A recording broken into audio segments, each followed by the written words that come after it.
করবেন। তো সেই সুবাদেই একটা তারিখ হলো সম্ভবত 23 মে, এর মাঝে একটা গ্যাপ দিয়া 23 মে একটা তারিখ হয়। ওই তারিখের মাঝেই এই যে সভাপতি সাহেব জনাব শাহাবুদ্দিন কাজী সাহেব যেটা বললো, ওই তারিখের মাঝেই ওনার সাথে ওই যে পক্ষের মূলত কথা হয়েছে, যেহেতু একটা সময় নিয়ে হয়েছে। আর ওই যে সালিসিতে লাস্টে যে দলিলটা 48% না কত মেম্বার দলিলটা দেখাইছে, ওই দলিলটা আগের 4-5 সালিসিতে মূলত দেখায় না। এবং ওই সময়ের হিসাবটা ছিল 101 বা 2% মালিক উনি মোতালেব ভাইরা। তো উনি যেহেতু মালিক কত এটা আগে নিরূপণ করছে সালিসরা, ওইটার মধ্য থেকে ডেট ওয়াইজ যারা পর্যায়ক্রমে আগে কিনছে তারাও আগে নিবে। সালিসির সিদ্ধান্তটা এরকম ছিল যে তার মানে ইসে মূলত তহবিলে কত মাল আছে, সে ক্রয় সূত্রে মালিক প্লাস পৈতৃক মালিক জনাব মোতালেব ভাইরা সাহেব।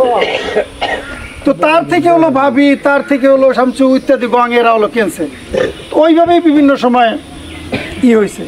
তো ওই যে উনি যখন বলছে যে পরে যে 48% দলিলটা দেখাইছেন, এই দলিলটা এরা আপত্তি করতেছে, তা আপনি একটু আমারে নিয়ে দলিলটা অর্থাৎ সঠিক না বেঠিক মুড়ি বইতে আছে কি না একটু জাস্টিফাই দরকার, আপনার নিয়ে আমি শুধু একটু যাইয়ে দেখবো। মানে উনি ওই বৈঠকের সভাপতি হিসাবে উনি ওই কথাটা ওই পক্ষে জানাইছে। তো ওইটা তো আপনারা শুনলেনই, উনি 3 দিন বা 5 দিনের কথা বললে যে মূলত উনি আর হলো আসলে না আসার কারণে ওনাদের এই স্থানীয় অনেকের ভিতরে সন্দেহটা আরো একটু বাইরে গেছে। এই ব্যাপারে ওনাদের কোনো অপিনিয়ন আছে কিনা, জাফর সাহেবের ব্যাপারে ওনারা জানেন কিনা? আন্টি আপনি একটু আপনার বক্তব্যগুলো উপস্থাপন করেন। হ্যাঁ, অথবা ওই যে জাফর সাহেব যিনি, ওনার সম্বন্ধে তো আপনারাও জানেন, বা উনি নিরপেক্ষ কিনা, হ্যাঁ সেটাও একটু আপনারা। খুব ভালো মানুষ না? গুড। আসার পর আমি বিচার পাইছি, 2বার সালিসি করছে, 2বারই আমি জায়গা পাইছি কাগজে। আর পরে আমার 3-4 গুল্লা তার বাসায় গেছি, ভাই এটা মারতে দেন, আমার স্বামী মাদারপুর থাকতে চান, আমি ভাড়া থাকি, আমি ঘরটা উঠামো। পরে বলছে কি আনোয়ার মাস্টার যখন আমার ডাকবে তখনই আমি যাবো, এতে রাইতও নাই দিনও নাই। গুড। আপনার বক্তব্যটা একটু বলেন সংক্ষেপে, শুধু মূল জিনিসটুকু বলবেন যে আসলে কি চাওয়া পাওয়াটা কি, সমস্যাটা কোন জায়গায় বলবেন। সমস্যাটা আমার ওই যে ওয়ালের কিনার দিয়ে যে পুষ্কুনিটা ওই যে দেয়াল দেখতে পেলাম, দেয়ালের নিচে যে গভীরটা, হ্যাঁ ওটা ভরে দিবে। এই যে ওই জায়গাটা কার, ওই গভীর জায়গাটা কার? ওটা স্বপনের, ওই শামসুর। এই ওই যে শামসুল হক কবিরাজ আপনি? ওরা কয় কি ভরে দিন আসলে করে না, দেয় না, বুঝছেন? এই ফেলে ঘুরাইতেছে আজকে অনেক দিন ধরে, আর দীর্ঘদিন ধরে এই সমস্যা। এই সালিসি বইলে এরকম লোকজন ডাকতে অনেক হয়রানি হই মাঝে মাঝে। এই 2 মাস আগে, এই সপ্তাহে 1 মাসের ভিতরে 3বার হয়েছে সালিসি। আর এর আগে 4 বছর ধরে এই জ্বালাজালির ভিতরে আছে। বিষয়টা হচ্ছে, আমি সবার জ্ঞাতার্থে একটা কথা বলবো যে আমাদের কিন্তু এই বিষয়টি টোটালি অন ভিডিও হচ্ছে। হ্যাঁ, আর আমি বলি অভিযোগকারী এবং প্রতিপক্ষ যিনি, কোনো পক্ষই যদি কোনো মিথ্যার আশ্রয় নেন, এজন্য কিন্তু আপনি নিজেই বিপদে পড়বেন, আমাদের কারো সমস্যা হবে না। আর আরেকটা বিষয় আমি যেটা ফোকাস করতে চাচ্ছি, যে এই প্রবাসী যিনি শাহাদাত, উনি যে অভিযোগটা করেছেন, উনি একটা জায়গায় খুব বেশি ফোকাস করেছেন যে ওনার পরিবার অনিশ্চয়তার মধ্যে আছে, সবসময় হুমকির মাঝে। আসলে এই বিষয়টি কি একটু ক্লিয়ার করবেন? এখানে যার বিরুদ্ধে অভিযোগ শুনেছেন যে কবিরাজ সাহেব, এই বিষয়টা একটু বলবেন তো, আসলে সত্যটা বলবেন, কোনো মিথ্যা আশ্রয় নেবেন না। কারণ যদি কোনো পক্ষ, যে কোনো পক্ষ যদি আপনাদের প্রতি অন্যায় হয় বা প্রবাসীর প্রতি হয়, তার পক্ষে আমরা রাষ্ট্র রুখে দাঁড়াবে। এই জন্য এই বিষয়টা সত্যটা একটু বলবেন আন্টি। আমার বাসুরে মাতবার ছিল 10 গ্রামের, হ্যাঁ যখন আমাকে এই যে পূর্বকালের থেকে জায়গাটা মাপকে ওইটা খাওয়াইছে, আর হ্যাঁ ঢুকে খাইতেছে 22%। এখানে তারা কেন আমার জ্বালায়, আর এই শামসুল হক কেন জ্বালায়, আমি তো এটাই বুঝতে পারতেছি না। কেন আমার ভিতরে এত জ্বালা ঢুকছে নতুন করে আমার দেওয়ার বাসুর মইরা যাওয়ার পরে। মানে জ্বালানি এক জিনিস, আপনাকে কি কোনো হুমকি দামকি অথবা আপনি অনিশ্চয়তার মধ্যে আছেন যে পারিবারিক ভাবে আপনি কোনো সময় আক্রমণের শিকার হতে পারেন, এই ধরনের কিছু? আমি লাগাইছি, এই গাছ কাটতে গেলেও এই ভাষায় প্রকাশ করতে পারবো না, ও কি ভাষায় গালিগালাজ করে। ওই যে আমার স্বামী যে বয়স হয়ে গেছে, তারা কয় কি বলবো আমি মিডিয়ার সামনে, এই ভাষায় আমি প্রকাশ করতে পারবো না। আচ্ছা, সেটা উনি আর করবে না, যদি ইতিপূর্বে করে থাকে আর করবে না ইনশাআল্লাহ। গাছ কেটে নিয়ে আইছে, আমার যে গাছ তছনছ করে গেলাইছে, তরকারির গাছ, তারপরে মরিচ গাছ লাগাইছিলাম, মানে অনেক ফল ফলাদির গাছ। এই পাশে আপনি তো জান নাই, ঢুকেন নাই, এদিকে ছাড়ে গেছিল। আমার অনেক গাছলা নষ্ট করে লাইছে। আমার গাছ আমি একটা কাটছি কাজে খাটানোর জন্য, এই গাছ নিয়ে ওরা 3-4 ভাই মাথা করিয়া আর ধাওয়াইয়া পিটাইতে গেছে। আমার পক্ষে কেউ আইলে তাকে মারছে, এটা নিয়ে আমরা হাসপাতালে ভর্তি আছিলাম। এই অবস্থা। আচ্ছা, তাহলে মূল চাওয়াটা বলেন, আপনার মূল চাওয়াটা কি? আমার যেটা দলিল আছে, আমার জায়গাটা আমারে দিবেন, কাগজপত্র দেখিয়া। কাগজ যদি আমার সঠিক থাকে অনলাইনে থাকে আমার দিবেন। যাদের কোনো পক্ষ নয়, যে সালিশিরা আসলে যে এই যে অমুক পক্ষেরা হয়ে আসছে, ওনারে না মানছে ভাই, মহাসিন আপনারা যে। সালিশি আপনারা বিচার করবেন, বিচার করবার পক্ষ কিসের? পক্ষ একটাই, ন্যায়ের পক্ষ। জাফর ভাই তো ওনারে যেহেতু মানছে। আপনি বলছেন যে জাফর ভাইয়ের কথা যে অত্যন্ত ভালো মানুষ, তার প্রতি না দেখেই আমার খুব সম্মান এবং শ্রদ্ধাবোধ আরো বেড়ে গেল কয়েক গুণ বেশি।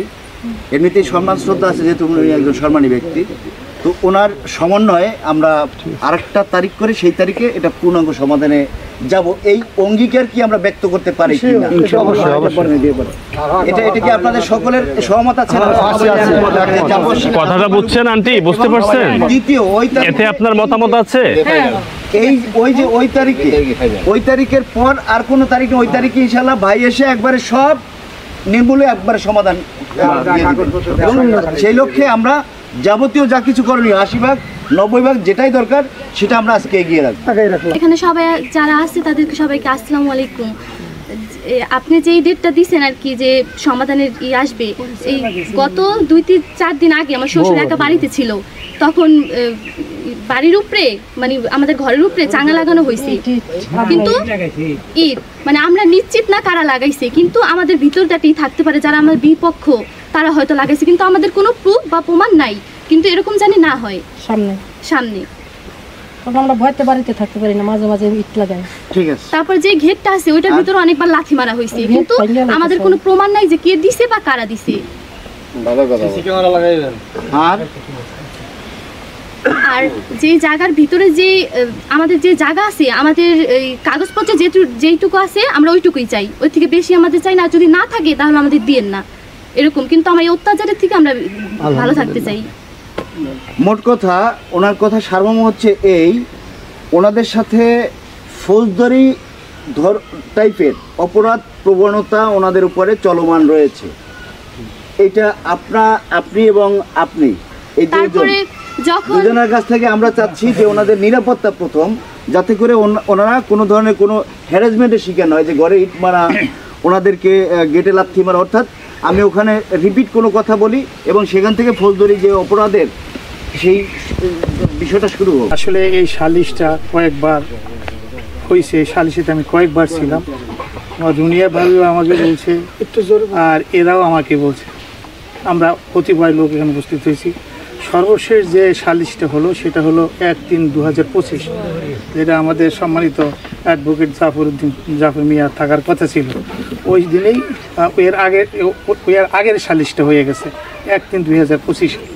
তো আমরা এই চিন্তা করছি সেটা হলো কি, আমরা চাচ্ছি যে অ্যাকচুয়াল রিয়াল সেটা ফাইন্ড আউট করার চেষ্টা করছি যে উনি মোতালেব বয়রা ওরফে কুট্টি বয়রা, উনি হলো মেইন হলো জমির দাতা, আর ওনার থেকে অনেক গর্হিতা আবিষ্কার হয়েছে। এখন সম্পত্তি ওনার থেকে সব বন্টন হয়েছে, আস্তে আস্তে চলে আসছে। তা আমরা ফাইন্ড আউট করার চেষ্টা করছি যে অ্যাকচুয়ালি মোতালেব বয়রার সম্পত্তি কতটুকু আছে, এই সম্পত্তির কতটুকু আছে এটা প্রথম বের করছি। সেখানে আমি তথ্যভিত্তিক কিছু কথা আমরা নোট করছি, আমি আপনাকে একটু তথ্যভিত্তিক কথা দিতে পারি। সম্পত্তি মোতালেব বয়রার সম্পত্তির পরিমাণ, সে মাতৃতার দিক মায়ের কাছ থেকে পেয়েছে 6.5656, বাবার কাছ থেকে 0.69, মোট 7.25 এই সম্পত্তি পাইছে উনি বাবার কাছ থেকে প্রত্যেক সূত্রে। আর কোরআন সূত্রে ওনার বাবা আমার ভিডিওতে আছে, কোরআন সূত্রে নৌমদ্রি বয়রা ওনার বাবার থেকে 28% জমি কিনছে, এটা হলো ওনার সম্পত্তি কেনা। আর আরো জমি কিনছে দলিল নাম্বার 347-17-61-তে জমি 9.50, এটা হলো প্রথম দলিল। তারপরে কিনছে এই 227-9-1-64, এখানে জমি কিনছে 24.25। 3 নম্বরের দলিল 42-59-16-11-87, এতে জমি কিনছে 1 একর। তারপরে 42-67 জমি 16-11-67, কথা বলো না, জমি 1 একর। তারপরে এরপরে জমি কিনছে 6.1 একর না, ওটা হলো 1.2, এটা বলতে শতাংশ 1%, সরি। আচ্ছা, আর তো হলো 64-35, এটা হলো 1480, এই জমি হলো 3.42। আচ্ছা, তারপরে এটা হলো না সব মতো পরে ক্রয় কিছু সম্পত্তি 1500, দলিল নাম্বার 1510 25/2/80, জমি হলো 2.75। আচ্ছা, তারপরে দলিল নাম্বার 7/4311, দলিল নাম্বার তারিখ হলো 7/11/98, জমি হলো 9 শতাংশ। তারপরে হলো 4315, 7/12/98, জমির পরিমাণ 3 শতাংশ। তারপরে হলো 2801, দলিল নাম্বার তারিখ হলো 6/4/76, জমির পরিমাণ 16 শতাংশ। তারপরে 10ম দলিল হলো 317, তারিখ হলো 28/1/1999, এটা জমিটা দেওয়া হয়নি ওইখানে। আচ্ছা, এখন এরপরে যে দলিলটা উনি করছেন ভাই, এটা হলো 2061, 6/4/64, এই দলিলটা হলো 68 শতাংশ জমি। এটি হলো 48, এটাই হলো এই দলিলটা।